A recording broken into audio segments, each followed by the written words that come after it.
우리 하나님 말씀을 나누시겠습니다. 설교 제목은 세상이 조롱하는 비밀, 그리스도의 영광과 진짜 형통. 창세기 39장의 본문의 말씀으로 함께 나누도록 하겠습니다. 성도 여러분, 모든 그리스도인 여러분, 하나님의 사랑을 받고 계신 모든 여러분, 잘 지내고 계셨는가요? 이 채널을 접할 때 여러분 놀라운 은혜와 축복을 받고 있는 중이라 생각이 됩니다. 때로는 그 고난이 오히려 은혜로 다가가는 시간이 될 수도 있을 것입니다. 오늘은 우리의 삶의 가장 실제적이면서 피할 수 없는 두 가지 현실을 이야기해 보려고 합니다. 그것은 바로 유혹과 시련입니다. 우리는 매일 유혹을 받죠. 세상의 수많은 매체와 가치관들이 끊임없이 우리를 흔들어 놓습니다. 그리고 동시에 정직하게 살아가려고 몸부림친데도 뜻하지 않는 오해와 모함, 억울한 시련을 마주하기도 합니다. 내가 하나님을 믿고 말씀대로 살아가려고 그렇게 애쓰는데 왜 내 삶에는 이런 큰 시련이 찾아올까? 이런 답답함과 슬픔이 우리의 마음을 짓누르게 합니다. 오늘 우리는 이 유혹과 시련이라는 인생의 터널을 통과했던 두 사람을 만나보려고 합니다. 한 사람은 지금으로부터 약 3700년 전 애굽의 감옥에 갇혔던 청년 요셉이고, 또 한 사람은 지금으로부터 약 400년 전 영국의 차디찬 골방에서 사랑하는 자녀와 아내와 모두 먼저 떠나보내 했던 청교도 목회자 존 오웬입니다. 여러분, 이 존 오웬의 책은 크리스찬이라면 꼭 읽어보셔야 돼요. 이거 모르면 안 되는 거예요. 너무 중요한 서적입니다. 이 사람이 쓴 거 꼭 읽어보세요. 지금 당대의 유명한 목회자들 있잖아요. 죄송하지만 그분보다 더 앞서게 이제 본질을 증언한 존 오웬의 설교와 책 꼭 읽어보시기 바랍니다. 시간적으로 수천 년의 세월이 떨어져 있고 살아왔던 환경도 완전히 달랐던 이 두 사람이 고난의 한복판에서 어떻게 유혹을 이겨내고 참된 승리를 맛보았는지 그 복음의 비밀을 이 시간 함께 나누기를 원합니다. 첫 번째로는 유혹의 본질, 내가 최고가 되려는 교만입니다. 우리는 유혹의 본질이 무엇인지 생각해야 합니다. 여러분, 사람은 언제 유혹에 빠질까요? 환경이 나빠서일까요? 네, 아닙니다. 유혹은 내가 생각하는 가치가 최고일 때, 즉 내 마음의 왕자에 하나님이 아니라 나 자신이 앉아있을 때 시작됩니다. 오늘 야고보서 1장 14절은 이렇게 말씀하고 있습니다. 오직 각 사람이 시험을 받는 것은 자기 욕심에 끌려 미혹됨이니. 세번역 성경은 이를 더 직관적으로 표현합니다. 사람이 시험을 당하는 것은 자기 욕심에 끌려서 유혹을 받기 때문입니다. 인류의 첫 조상이었던 아담과 하와를 보십시오. 에덴 동산은 부족함이 없는 완전한 환경이었습니다. 부족해서 유혹을 받은 것이 아니에요. 부족해서 유혹을 받나요? 전혀 아니라는 것이죠. 뱀이 선악과를 보여주며 네가 이것을 먹으면 하나님처럼 될 것이야 라고 속였을 때 그들의 내면에 숨어있던 교만이 고개를 들었던 것입니다. 내가 삶의 주인이 되고 싶다. 내가 생각하는 내 가치가 최고가 되고 싶다는 그 교만과 욕심이 유혹과 맞물리는 순간 인류는 무너집니다. 모든 시험과 죄의 유혹은 밖에서 오는 것 같지만 사실 내 안의 욕심에서 비롯됩니다. 하나님의 주권을 인정하지 않고 내 뜻과 내 정욕을 채우려는 그 조급함이 우리를 유혹의 구렁텅이로 끌고 가는 것입니다. 이것을 기억하셨죠? 두 번째로는 요셉을 지킨 힘은 말씀과 하나님의 동행하심입니다. 그렇다면 우리는 이 지독한 욕심과 유혹을 어떻게 이겨낼 수 있을까요? 내 의지나 결단으로 가능할까요? 여러분, 기도 열심히 하면 모든 유혹을 이겨낼 수 있을까요? 전혀 아닙니다. 전혀 아닙니다. 무엇일까요? 창세기 39장에서 등장하는 청년 요셉의 삶이 그 답을 보여주고 있습니다. 요셉은 애굽의 친위대장 보디발의 집에서 가정총무로 일하고 있었습니다. 여러분, 그냥 한 대감집이 아니에요. 여러분 생각할 때 요셉을 대감집의 그런 총무로 지낸 게 아니라 대기업 있잖아요. 아주 큰 대기업, 애플이나 이런 삼성전자 큰 대기업 있죠. 그 가운데 최고 경영자인 COO라고 생각해 보시면 돼요. 그런 사람이었어요, 요셉이. 그런데 주인의 아내가 요셉을 향해 끝없이 성적인 유혹을 던집니다. 우리가 유혹을 어떨 때 받냐면 제일 내면으로 제일 약할 때 받아요. 자기한테 가장 약하게 보이는 것으로 유혹을 받는다는 것입니다. 당시 이 청년이 몇 살이었을까요? 10대였습니다. 혈기왕성한 청년이었어요. 게다가 상대는 절대 권력을 가진 여주인이었습니다. 여러분 너무 유혹받기 딱 좋죠? 한번 이렇게 마음을 오픈하면 모든 게 다 더 형통할 것 같지 우리 생각하잖아요. 그런데 그 요구를 거절하면 어떤 불이익도 당할지 모르는 두려운 상황이었어요. 솔직히 청년 요셉의 개인의 도덕성이나 의지로는 그 끈질긴 정욕과 압박의 유혹을 스스로 이겨낼 힘이 없었습니다. 우리도 그렇지 않습니까? 우리의 힘으로 유혹을 이길 능력이 없습니다. 그런데 이 무기력한 청년 요셉을 보호하고 붙들어 주었던 단 하나의 강력한 브레이크가 있었습니다. 바로 하나님의 말씀과 그분의 임재였습니다. 요셉은 유혹의 손길을 뿌리치며 이렇게 고백합니다. 내가 어찌 이 큰 악을 행하여 하나님께 죄를 지으리까? 요셉은 지금 아무도 보지 않는 골방에 있는 것이 아니라 모든 곳에 계시며 자신과 함께 동행하시는 하나님 앞에 서 있었습니다. 눈앞에 달콤한 쾌락이나 권력보다 살아계신 하나님을 더 크게 바라보는 즉 코람데오 하나님 앞에서의 그 신앙이 요셉의 영혼을 방어해 준 것입니다. 우리가 유혹을 이기는 힘은 내 결심이 아니라 하나님의 동행하심을 신뢰하는 데서 옵니다. 그분이 나의 최고의 가치가 될 때 우리의 기도는 내 욕심을 채워달라는 아우성에서 하나님의 성품을 갈망하는 조용한 고백으로 변화됩니다. 하나님의 중심의 시선이 청년 요셉을 보호하셨듯이 오늘도 우리의 삶의 왕자의 예수 그리스도를 모실 때 우리는 유혹의 세력을 끊어낼 수 있다는 것입니다. 세 번째로는 억울한 시련과 그리스도의 침묵입니다. 하지만 성도 여러분, 복음의 역설적인 것은 여기서부터 시작됩니다. 요셉은 정직하게 행했습니다. 신앙을 지켰죠. 그렇다면 상을 받고 탄탄대로를 걸어가야 되잖아요. 그러나 현실은 정반대였다는 것입니다. 여러분 이런 예수님 믿겠습니까? 믿을 수 있나요? 믿을 수 없다는 분들도 꽤 많을 것입니다. 예수 믿으면 되게 축복받고 행복하다고 그렇게 들었는데 아니 버스에도 큰 교회 버스에도 예수 그리스도와 그 동행은 행복이라고 하는데 우리의 가치는 예수님 믿으면 뭔가 내 마음에 엄청나게 잘 되고 엄청난 행복과 하여튼 그런 모든 것들이 몰려올 것 같아. 고난은 없을 것 같아. 라고 생각을 하기도 합니다. 근데 여러분 얼마나 어렵습니까? 요셉이 유혹을 이제 거절했습니다. 근데 거절당해서 기분이 나쁘고 자존심 상한 그 여주인이 주인과 하인에게 요셉이 자신을 겁탈하려고 했다고 거짓말을 합니다. 여러분 얼마나 기가 막히고 억울한 일입니까? 하나님 앞에 서 있는 사람이에요. 하나님의 뜻대로 살아가는 사람이었어요. 근데 결과는 거짓모함입니다. 잘못을 저질러서 받는 고난이라면 덜 억울할 텐데 정직하게 살아온 대가가 모함과 소문으로 인한 고통이라뇨. 그런데 성경을 가만히 묵상해 보면 놀라운 장면이 등장합니다. 요셉은 억울하게 추궁을 당하면서 멀리 도망치거나 여주인의 남편 보디발 앞에서 변명하거나 해명하지도 않았습니다. 오히려 그는 침묵을 택했습니다. 자신의 전적으로 신임해 주었던 주인의 명예를 마지막까지 지켜주고자 묵묵히 그 억울함의 무게를 견뎌내며 발을 감옥으로 옮겼습니다. 이 요셉의 잠잠한 침묵은 수천 년이 지난 뒤에 이 땅에 오셔서 우리를 가장 완벽한 침묵을 보여주신 예수 그리스도의 모습을 미리 보여주는 거울입니다. 우리의 구원자 예수님을 바라보십시오. 예수님은 빌라도의 법정에서 아무런 죄가 없으셨습니다. 온 우주에서 가장 순결하고 깨끗하고 정직하신 말씀 그 자체이신 분이셨습니다. 그러나 예수님은 빌라도의 모욕적인 추궁과 군중들의 거짓 고발 앞에서도 자신을 증명하기 위한 단 한마디의 변명도 하지 않으셨습니다. 성경의 예언대로 도살자에게 끌려가는 어린 양같이 묵묵히 침묵하셨습니다. 여러분 왜 그러셨을까요?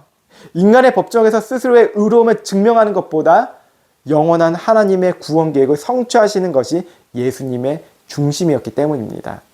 주님은 자신을 변호하려는 유혹을 이기시고 하나님의 완전하신 주권에 자신을 온전히 맡기셨습니다. 우리가 겪는 오해와 억울함 속에서 인간적인 혈기로 맞서 싸우지 않을 수 있는 이유는 십자가 위에서 침묵으로 승리하신 예수 그리스도가 이미 우리의 완벽한 변호인이 되어주셨기 때문입니다. 이제 우리는 오늘 말씀의 핵심인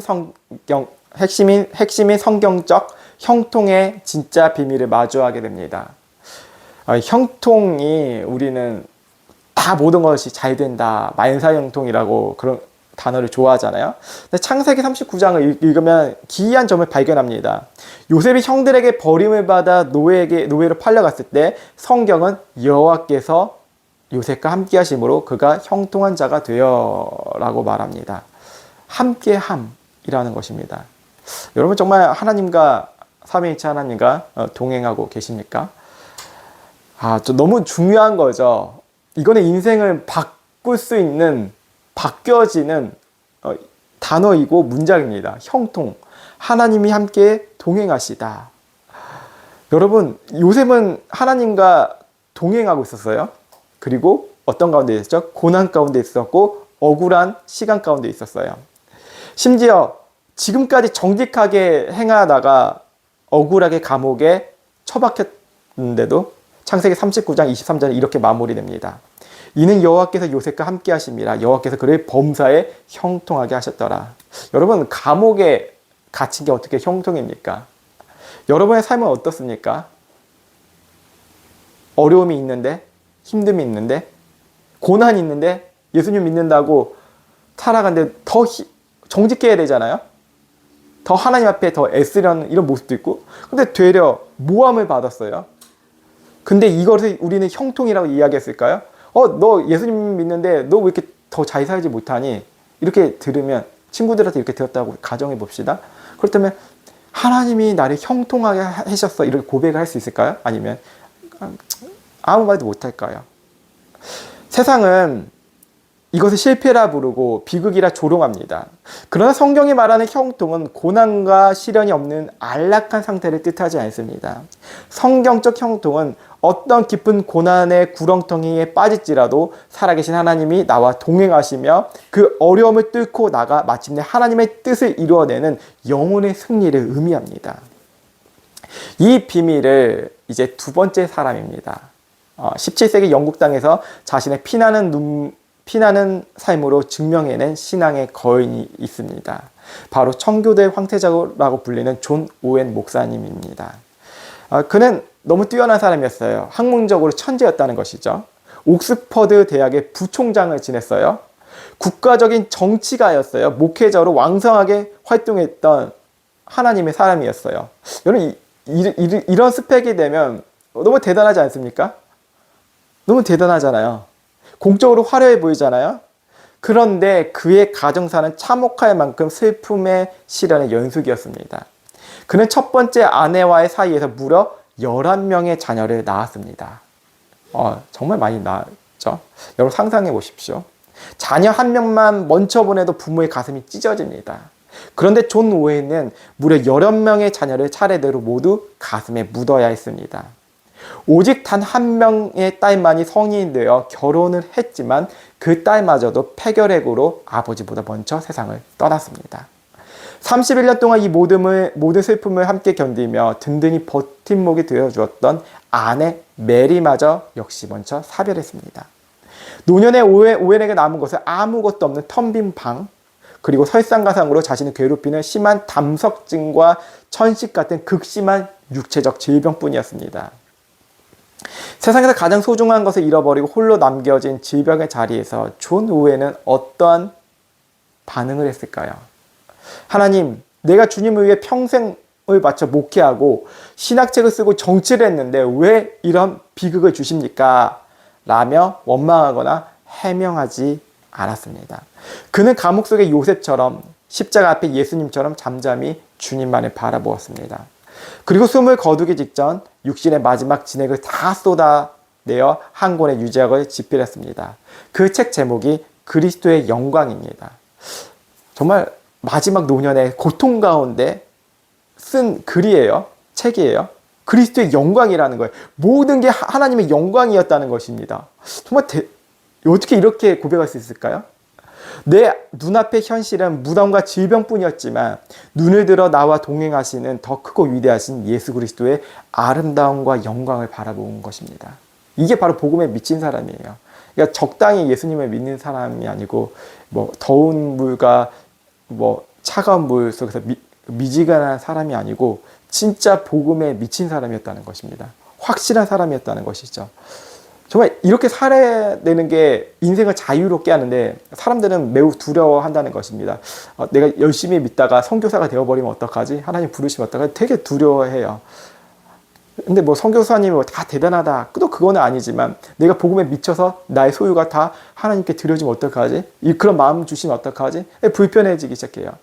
내가 예수님을 정말 믿다가 내 재물이 좀 덜 벌면 어떡하지? 정직하게 살아야 돼서 조금씩 이제 횡령도 했는데 횡령도 못하겠네. 이런 결단이 있을 때 되게 불편해지기 시작하지 않습니까?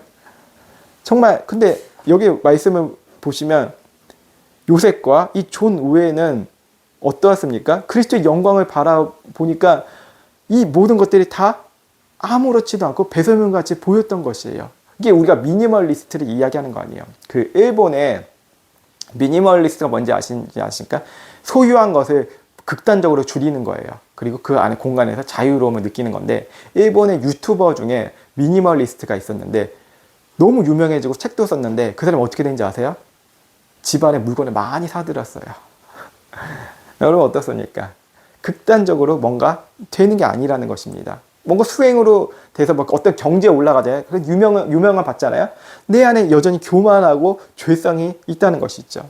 근데 우리가 여기서 볼 것은 그리스도의 영광을 본 사람들은 이러한 것에 치우치지 않는다는 것입니다. 왜? 마지막 죽는 그 순간에도 하나님의 영광이라는 책을 쓴 존 우엔이 고백했듯이 하나님의 영광이 그를 붙들어주고 있다는 것입니다. 이게 놀라운 사실이지 않습니까? 바로 이것이 기독교다라고 말할 수 있습니다. 하나님의 영광, 끝없이 나의 생에 숨이 닿은 날까지 하나님의 영광이라는 것입니다. 이게 바로 웨스트민스터 소유리 문답에 하나님을 영화롭게 한다는 그 문장이라는 것입니다. 하나님을 영화롭게 한다는. 임종을 앞둔 어느 날이었죠. 존 우엔이 너무 이제 고통 중에 있잖아요. 마침내 그 책이 인쇄되어 나왔다는 소식을 비서가 전해줬을 때 존 우엔은 지상에서 마지막 고백을 남겼습니다. 내게 그 책이 드디어 인쇄되었다는 것은 참 기쁜 소식이죠. 그러나 내가 곧 마주하게 될 영광은 그 책에 담긴 것과 비교할 수 없을 만큼 큽니다. 나는 이제 그 영광을 보러 갑니다. 성도 여러분, 하나님께서는 존 우엔의 손을 놓지 않고 붙드셨습니다. 그를 붙드셨기에 이런 고백이 나올 수 있다는 것이죠. 세상은 자녀를 다 잃고 질병 가운데 죽어가는 그를 보며 손가락질하고 조롱했을지도 모릅니다. 마치 욥의 삶과 유사하지 않습니까? 그러나 하나님은 그 혹독한 고난의 터널을 통과하게 하심으로써 오웬의 영혼을 가장 찬란하고 순결한 형통함으로 빚어내셨다는 것입니다. 형통입니다. 이 형통함 때문에 노후가 두렵지 않았다는 거예요. 왜? 하나님의 영광이라는 거예요. 세상의 가치관으로 보면 노후 준비 열심히 해야 되잖아요. 노후 준비 그러면 하지 말아도 그게 아닙니다. 우리는 무엇을 최우선으로 둬야 되죠? 하나님의 영광에 붙들린 나의 삶. 우리가 무엇을 구해야 될까요? 하나님의 성품을 구하는 거예요. 이게 형통함이라는 것입니다. 요셉이 하나님의 성품을 구함으로써 그 감옥 안에서도 어땠어요? 더 풍요로울 수 있었고 주목받을 수 있었고 감옥 이전에는 보디발의 집 안에서도 하나님의 성품으로 인해서 그 모든 것들 소유물들이 풍요로워졌다는 것입니다. 예수 믿으면 풍요롭다 이 뜻이 아니라 성품이 바뀌었기 때문에 요셉은 어떻게 했죠? 다스리는 그런 부하 직원들이라고 얘기할게요. 부하 직원들이 더 열심히 일하도록 시스템을 바꿨어요. 무엇으로 인해서? 욕심이 아니라 하나님의 성품으로. 크리스찬 기업들과 크리스찬 가정들이 어떻게 바뀌어야 될까요? 야, 너 이렇게 지시해. 너 열심히 일해. 이게 아니라 사장이나 가장, 회장이 하나님을 갈망하는 성품으로 바뀌어질 때 진짜 그 성품으로 인해서 지경이 넓혀져요. 그럼 어떻게 될까요? 나를 위해 쓰는 게 아니라 나눠주는 삶을, 섬김의 삶, 바로 하나님께서 우리의 제사장으로 부르신 그 세상을 섬기는 삶으로 바뀌어진다는 것입니다. 이게 복음의 비밀이라는 것입니다. 여러분, 그렇습니다. 세상은 이 비밀을 알지 못해 미련하다고 해요. 정직하게 살면 미련한 거야. 그러나 예수 그리스도 안에 있는 자들은 오히려 고난 속에서도 도리어 기뻐하고 즐거워하며 영원한 하나님 나라를 바라봅니다. 그것이 진짜 형통이기 때문입니다. 말씀을 맺겠습니다. 우리가 그리스도의 중심적으로 생각해 보십시다. 승리하신 하나님의 내 삶에 크고 위대해 보이기 시작할 때 우리가 겪는 눈앞의 유혹과 억울한 시련은 지극히 작고 사소한 일이 됩니다. 유혹을 이기기 위해 내 주먹을 불끈 쥐고 참아내는 율법적 행위는 오래가지 못합니다. 시련 앞에서 억울함을 풀기 위해 세상적인 방법으로 소리를 높이는 것은 우리를 더 깊은 침묵의 감옥으로 밀어넣을 뿐입니다. 복음은 우리에게 행위를 요구하기 전에 먼저 행하신 하나님을 바라보라고 초청하십니다. 요셉의 감옥에 함께 하셨던 하나님, 빌라도의 법정에서 묵묵히 십자가를 지셨던 예수님, 그리고 자녀들의 무덤가에 서 있던 존 오웬의 손을 붙드셨던 그 삼위일체 하나님, 오늘 바로 저와 여러분의 하나님이십니다. 우리의 마음 깊은 곳에서 주님을 향한 사랑과 자원하는 마음이 우러나기를 소망합니다. 주님, 내 욕심이 왕 노릇하던 자리를 십자가 앞에 내려놓습니다. 내 억울함과 슬픔을 내 힘으로 해결하지 않고 주님의 주권을 신뢰하며 잠잠히 주님을 바라봅시다. 내 삶의 어떠한 형편 속에서도 예수님을 나의 최고의 가치가 되게 주옵소서. 이렇게 기도하자는 것입니다. 여러분, 눈앞의 환경에 속지 마십시오. 감옥에 있어도 시련 속에 있어도 주님이 나와 동행하시면 그것이 형통입니다. 주님의 거룩하고 아름다운 성품이 우리의 삶을 뚫고 나타나 주님의 형통함을 드러내기 소망합니다. 여러분, 그 무슬림 가운데 선교를 하는 이제 분들이 많이 계세요. 제가 기억나기로는 한 백인이 무슬림 선교를 앞장서다가 죽음 앞에 섰어요. 근데 그분을 보면 무엇을 고민하거나 걱정하는 것은 보이지 않았어요. 무엇이 보였냐면 하나님의 영광이 보였어요. 왜? 그분은 하나님의 영광이 있었기 때문에 내가 가진 것이 없고 내 환경이 지금 죽음 앞에 있어도 두려웠지 않았다는 거예요. 무엇이요? 드디어 내가 눈과 눈으로 하나님 얼굴을 본다. 이 환경에 이 마음속에 사로잡혔기 때문이에요. 이게 바로 성령의 9가지 열매거든요. 이것이 바로 기독교입니다, 여러분. 기독교는 많은 이야기들을 하지만 궁극적으로 하나님의 영광을 최고의 가치로 여깁니다. 그래서 그 가치로 우리가 이끌림을 받게 된다는 것이죠. 그래서 어떠한 환경 속에서든지 우리가 제사장 노릇을 당당하게 감당할 수 있는 거예요. 왜요? 아브라함에게 어떻게 약속하셨죠? 너를 통해 세상이 복을 받을 것이다. 바로 이거예요. 나를 통해서 하나님의 성품이 흘러가고 그들이 복을 받을 것입니다. 어떻게 해요? 크리스찬인으로 바뀐다는 것입니다. 예수 그리스도 고백하는 사람이 된다는 것입니다.